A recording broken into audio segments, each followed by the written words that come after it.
of course, to Adrian, but of course to the Adrian Arch Latin America Center and to the Atlantic Council writ large. It's absolutely wonderful to have you here today at the Atlantic Council in person.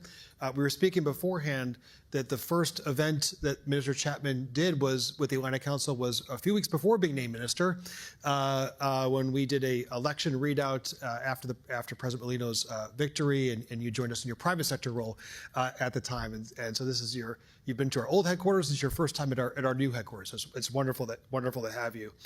As Adrian said, Panama is so important to the center, to this organization. I had the opportunity to be in Panama earlier this year, where I had the opportunity to sit down with the administrator of the Panama Canal and to look at the importance of the canal insofar as a connecting of global supply chains, also the importance of the canal for advancing hemispheric economic security, which is ultimately what leaves both of our countries better off. Before introducing the minister, I also have the pleasure to announce during this IMF World Bank Week and this event today in partnership with the Atlantic Council's Geoeconomic Center in partnership with the World Bank and IFC, the creation at the Adrian Arch Latin America Center, the launch of our America's Economic Security Working Group. This is a line of work that will build a hemispheric vision of mutually beneficial economic security that makes the United States safer while also helping Central America, Panama, Dominican Republic become more prosperous, more connected, and more resilient. This is actually a group that builds off of existing work at the Adrian Arch Latin America Center that seeks to advance the right conditions for investment attraction that makes the U.S. and its neighbors more economically secure. This is also work that has strong support across the aisle, both Republican and Democrat, here in Washington, as evidenced by a recent report of a previous iteration of this group that had both Republican and Democrat co-signatories. Given the importance of regional economic security, I'm thrilled, Minister Chapman, to have you here with us today. The minister brings a wealth of experience from both the public and private sectors. He previously served as managing partner at Endesa, which is a leading Panamanian consulting firm. He also holds economic degrees from Brown University and the prestigious Inkai Business School as well. Brown, of course, is prestigious too, and brings deep expertise in fiscal policy, macroeconomic analysis, and strategic planning. So I'll ask a few questions to the minister. We have about 20 minutes for a conversation. Let me start with a question about the spring meetings. You're here in Washington at a time of many finance ministers, central bank governors from around the world have come to Washington just weeks after the president's announcement of the global tariffs, the global reciprocal tariffs. Panama's effective tariff is the baseline rate of 10% and has remained 10% after the 90-day pause. Considering the existing U.S.-Panama trade promotion agreement that eliminates trade barriers as well as promotes economic integration, how do these new tariffs, how is Panama thinking about this new baseline tariff of 10%? Well, first and foremost, thank you. Thank you for the invitation. Adrian and Jason, thank you for having me. Beautiful place. Thank you. First time being here, so it's always a pleasure. You're welcome anytime. Thank you. Thank you. Actually, regarding the tariffs, that's a fascinating topic. It's not on the top of the list of, I would say, challenges that Panama faces. Most of the export of Panama is services, as you may all know, not goods, which include, obviously, the Panama Canal, air transportation, tourism, all the ecosystem around the Panama Canal. So it's like, of our exports, about 90% are services, which are not taxed in terms of tariffs. And when you basically equalized everyone at 10%, it's like a one-time event. And after that, you might have some effects in world trade that probably is going to have, like a short hiccup, and it will eventually come back to normal if there is such a thing as a new normality.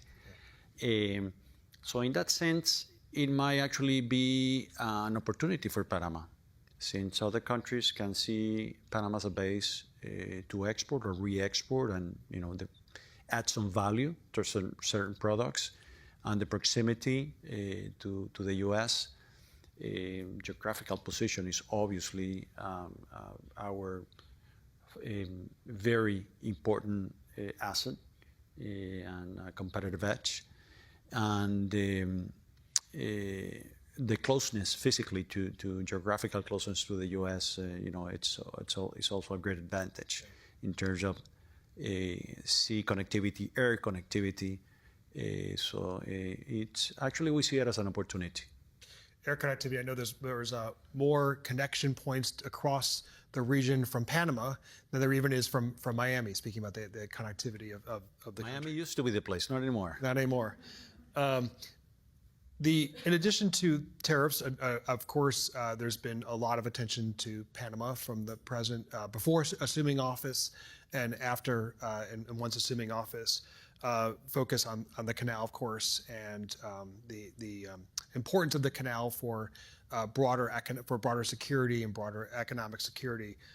Secretary Hegseth was just in Panama as well recently with a new deal on security and economic ties. There's also been the port sale with to BlackRock. Where do you see things going? Some of the agreements that have been made recently, maybe it's the BlackRock deal, also maybe potentially the visit from Secretary Hegseth recently. What does this mean insofar as the trajectory of a mutually beneficial U.S.-Panama economic relationship? Where do you see that going? Actually, I'm more optimistic than I was probably a year ago. Why? Because in the past few months, the interaction between the U.S. and Panama, it really hasn't been seen in, I don't know, a couple of decades at least, at probably the beginning of the century, since I can remember. I had the privilege of participating in both meetings when both Secretary Rubio and Secretary Hegseth went to Panama. Both were excellent meetings, very good exchange, very friendly meetings. We saw eye to eye and in terms of written understanding agreements. One of the issues was actually foreign direct investment.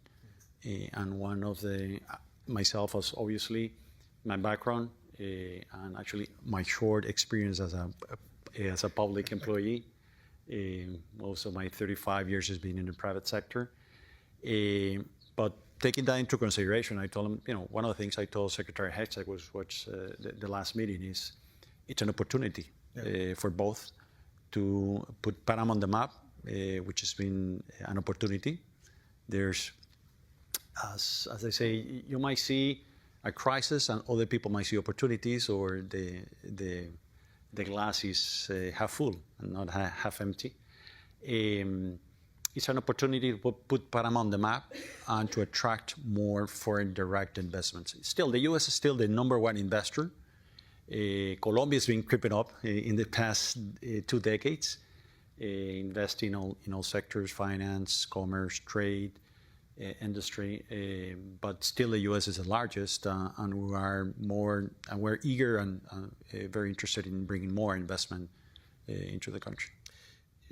Minister, that's exactly the vision of here at the Atlantic Council, right? How do we provide opportunities for investment acceleration that also helps to countries to grow and to prosper economically, which also, of course, has incredible benefits for the U.S. and the U.S.'s economic security. And this goes back to our America's Economic Security group that I announced at the beginning of this program. Just to mention one case, in terms of regional headquarters, for instance, I believe Procter & Gamble is probably the largest of those using that regime, that scheme of regional headquarters. And precisely because of what you said, the connectivity. From there, they can pretty much cover the entire continent, which is highly convenient for them. Obviously, quality of life and personal security and many other attributes that's very beneficial in terms of quality of life now. And those, going back to the BlackRock deal, those deals are they're moving forward at this point, and all systems a go, right? Well, as I was telling Adrian before, it's no news, good news. Yeah. And I did try to get some fresh news today. I was on the phone with BlackRock this morning, and they confirmed that the process is going along. That's great. It's a complex transaction. It's a big transaction. Yes. Yeah. We're talking about 40-some countries, 40-some ports around the world, not just the two of Panama. So there's work to be done. Looking at the next phase, I think about of the U.S.-Panama relationship, right? And that this, as you said, there's never been this much attention to Panama in decades. Yes. Right. And I also see that as an opportunity, right? When was the last time we saw Panama on the front pages or news alerts from all different organizations, right? I think the American public recognizes now the importance of Panama, right, as an ally for the United States. Just to give you an idea, both secretaries told me personally, they said, well, they hadn't been to Panama before and they were quite impressed.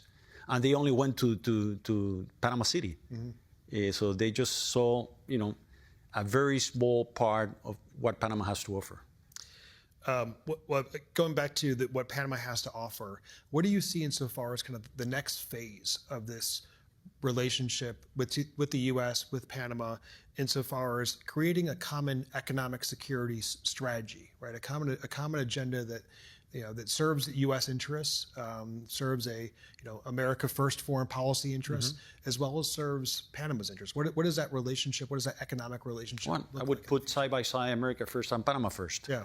I think we can achieve that together. In terms of security, obviously, Panama is in strategic position. So and we share those preoccupations, and those are one of the issues that we addressed with Secretary Hetzig. And in terms of investments, I would look probably more into future activities or where is the economy moving forward, not looking through the past, but into the future, probably technology, artificial intelligence, cloud computing, microchips. So it's more, we have to be looking into the future, and for that you need training, education, very technical education to be prepared for what the future brings. No? So, Mr. I want to talk, as we look to the future, talk about Panama's fiscal outlook. Right? Panama has, you probably have more updated numbers than I do, but real GDP growth about 3.5%, roughly, about looking at this year, but as well as a fiscal deficit that's about 7% of GDP. As you look at those numbers and against that backdrop, what are some of the policies that you're looking to implement for a path forward for a resilient Panamanian economy, given all the uncertainty that we're seeing at the global level at this moment of kind of trend? Let me begin by mentioning that we inherited a very challenging situation from the fiscal and also on other issues that. Just to mention a few, the pension program, which we just completed a reform, the mining issue, just to mention two big challenges. And that came hand in hand with the fiscal situation where debt was increased tremendously, almost doubled in terms of nominal terms and related to the size of the GDP or the economy. With tremendous fiscal pressures. So in my first conversation with President-elect Molino, that he was very good in convincing me to take on the job, and on the issues that are of my most importance, it was easy because he fully agreed on all of those. Not a single one was out, which includes fiscal discipline. And we both are committed to a legacy of turning around the fiscal situation so that following administrations inherit a completely different situation than we did in terms of debt management, in terms of fiscal balance. And for that, we started reforming the social fiscal responsibility law. We did several things there. It was the first, probably most comprehensive reform since the law was created back in 2008. So we went into actually looking into structural deficit, how to calculate it, and a trend a very conservative trend to have a progressive reform in terms of fiscal policy making. And we're looking at by the end of the decade to have a deficit under 2% and to have a surplus on the primary fiscal side. To start, first of all, lowering the speed of debt growth and eventually stopping it and reducing dramatically the relationship of the size of the debt vis-a-vis the size of the economy. We're looking at taking that slowly but firmly in 15 years to get it back to 40%. Yeah. So we're fully committed with that. So last year, the deficit was higher than many people expected, and that's a lot of explanation. Mm-hmm. And one of those is, the main, I would summarize it with just one word: transparency. And I come from a private world where transparency, it's good business. Yeah. And I do believe it's the same in the private sector, in the public sector. So we put everything on the table, and all obligations past due. And when I mean past due, we're talking about several years, yeah. Even as far as 2018, 2019. Yeah. So we cleaned the table, put that up to date. Obviously, it's a one-time deal, hurts, but you got to bite the bullet, no, and move forward. This year, we are very fully committed to have a fiscal result below 4%. Following our plan, after modifying the fiscal law, we went into the pension reform. Mm-hmm. And we did the most comprehensive pension reform probably in the last, I don't know, probably the largest one, the most comprehensive one ever, since it was created in 1941. Happened to be, which was not the end or the main driver, it does have positive fiscal effects as an unintended consequence, happened to be positive. Yeah. So in that sense, it would also help, no?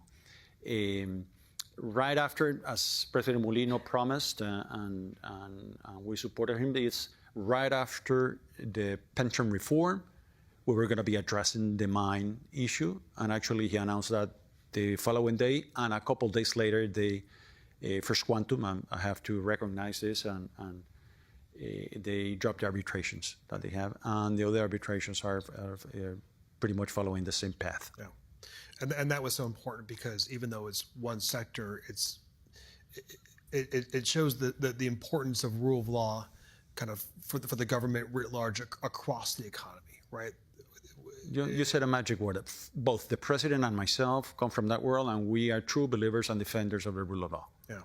And in business, that's a cornerstone. Can you share with our, we have a large audience watching online, so as you're talking about the growth strategies, what are some of the drivers that business and other investors should be looking at that the government will be implementing to be able to hit those benchmarks that you've been talking about, over the course of the president's term and even beyond the president's term? Well, the train, the boat, or the airplane, whatever you want to call it, it's just about to take off, so you better be on it. Probably one of our strengths is diversification. Panama doesn't have a single sector where we depend on. And I always get surprised when I have that dialogue with investors or actually analysts or an economist regarding Panama, saying, well, what do you think the Panama Canal represents in terms of the economy? So 25%, 30%, 40%, like, no, it's just 6% of the Panamanian economy. It does represent a lot more in terms of fiscal revenues, definitely. It's about 25 cents per dollar. But then you go on to other areas of the economy, and it's highly diversified. You have areas such as tourism, which only represents a little bit less than 2%, when other countries that actually have less to offer within a tourism portfolio, they do 5 times that, yeah, or more. So the potential there to grow is tremendous. In terms of logistics platform, all that ecosystem around the Panama Canal is completely sub-exploited yet. Actually, the expansion of the Panama Canal was not an end in itself, was means to further develop, yeah, the economy. One fact that demonstrates that is the question you had about the ports. Actually, in that port transaction, when C.K. Hutchinson decided to sell, there were, I believe, at least, I know personally, talking to them, at least 4 of the largest port operators in the world show interest in participating in that transaction. And actually, they presented bids. And obviously, we know who won the bid. Right.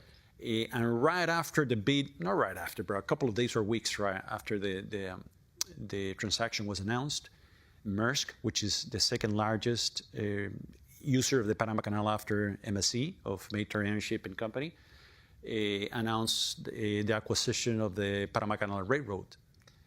So you have these 2 huge events. We're talking about a billionaire investment and hundreds of millions in investment. I think it was about 600 million within a couple of months. Yeah. People invested in Panama. So that tells you it's very powerful, the message. In a country where you have an economy just about to be $100 billion in size, and you're talking about something regarding 3 points of GDP in investment in just a couple of months. That's extremely powerful. Yeah. And not only investment, but I'll also say investment that brings transparency with it. And high quality. And high quality. High quality investors, which what we are aiming for. I mean, in a country like Panama, to bring foreign direct investment is not necessarily difficult. The challenging part is to bring first-rated, first-quality type of investments. Yeah. And we just have 2 of those recently. Yeah. Well, so investment also brings jobs. Indeed. And jobs, the path to prosperity. Indeed. Is the theme of this week's World Bank IMF spring meetings. So on the theme of jobs and prosperity, the service-led economy that Panama has is deeply connected to, as we were talking, global trade flows. But at the same time, there's also challenges, of course, on informality, challenges of youth employment, skills mismatch that persists around the world, including in Panama. Yeah, Panama doesn't escape any of those exactly. Like the rest of Latin America, yeah. What do you see as some of the biggest opportunities as we think about the theme of this week's spring meetings for Panama, insofar as creating the future labor force is going to be required to be competitive in the new global economy? Well, first of all, you have an economy that's in relationship of GDP per person, and if you adjust this for purchasing power parties, the number 1 in Latin America. We achieved that in just a couple of decades. So sometimes we forget, but it's quite an accomplishment. Yeah. Obviously, that doesn't translate in the distribution of national income.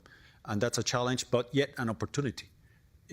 Because you need growth, you need job creation on the formal sector, especially in the private sector, to make that happen. And we're committed to doing that. For that, you need to cut red tape, you need to cut down bureaucracy, you have to simplify. Mm-hmm. And you have to somehow make it a lot easier to make investments, to create jobs and new opportunities. No? And that comes in hand in hand with foreign direct investment as well. No?